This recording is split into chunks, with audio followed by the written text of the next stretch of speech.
ঢাকা বরিশাল মহাসড়কের দুই বাসের মুখোমুখি সংঘর্ষ, নিহত ৩।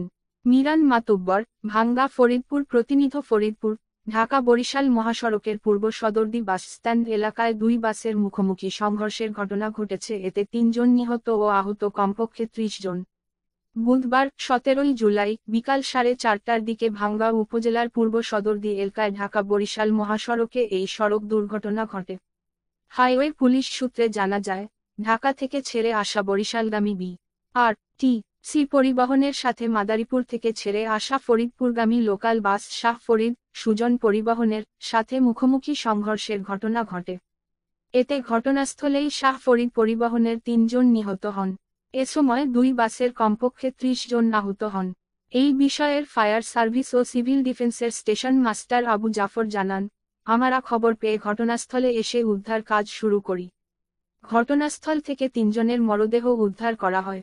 এছাড়াও বি.আর.টি.সি পরিবহনের ড্রাইভার আটকে থাকায় তাকে হাইড্রোলিক স্পেডার ও র্যামডান দিয়ে উদ্ধার করে হাসপাতালে পাঠায়।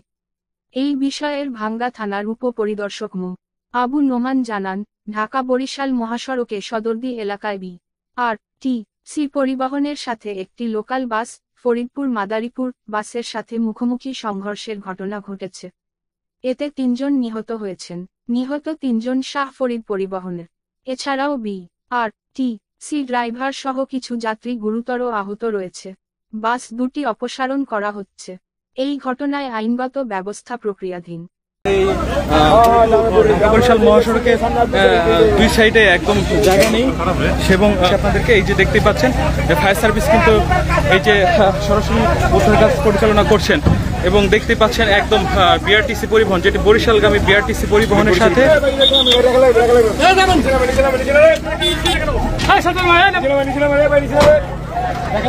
ইতিমধ্যে কিন্তু হাইওয়ের রেকার চলে আসছে।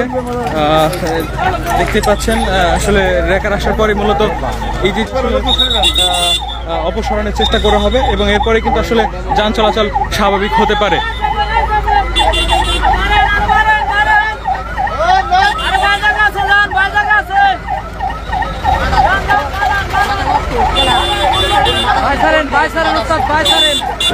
আসলে ওই বিআরটিসির আসলে বিআরটিসির যেই ড্রাইভারটি তিনি আসলে বেঁচে রয়েছেন, তাকে উদ্ধার করেই কিন্তু এমনটি আসলে